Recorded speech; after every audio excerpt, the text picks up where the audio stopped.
30. At saka may isa pa, ang sabi niya sa akin, ibibili niya dapat yung parang yung new edition. Kaso lang, ang liit nung new edition, di kasya lahat ng mga lalagay ko. Itong Speedy 30 kasi meron siyang strap, pwede mo siyang i-body bag. Ayan. So, ang strap niya is, ano ang kanyang wear? Leather. Yan ang strap niya. Dalawang strap niya pwede mong pahabain. Idugtungan mo siya. Pero gagamitin ko lang is isang strap. Click on lang siya guys. Ayan, ang kanyang leather monogram ng Louis Vuitton. So, one strap lang ang gagamitin ko kasi pandak ako. So, hindi ko siya papahabain. Click on lang yan siya guys. So, yan. Yung isang strap, itatabi ko na lang muna in case na ibenta ni Lola. Joke.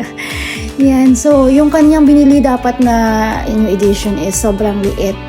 Hindi mo siya body bag. Pwede mo lang siya lagyan ng cellphone. Tsaka kung parang lipstick. Ayan ang aking Speedy. Yan, tabi-tabi ko na yan. Itatabi ko yung extra strap. Kasi napaka-spacious nito. Actually, parang na siyang tote.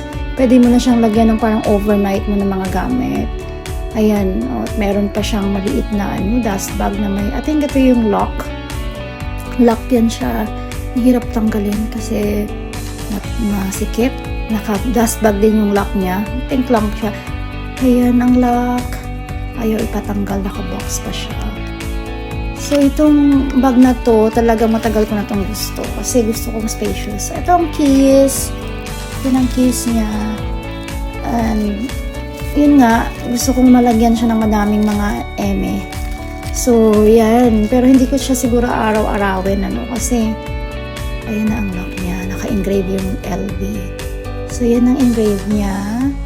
Hindi ko na gagamitin itong lock. Hindi ko naman ito iiwan saan-saan. So, tatabi ko na lang yung lock na yan, for good sake. At ito ang kanyang resibo. So, 4,250 plus VAT yan siya. USD yan, die. So, ito ang resibo niya, nakalagay pa siya sa card. So, overall, 4,400 USD ito. Tatabi ko na tong resibong to in case na, ibenta natin.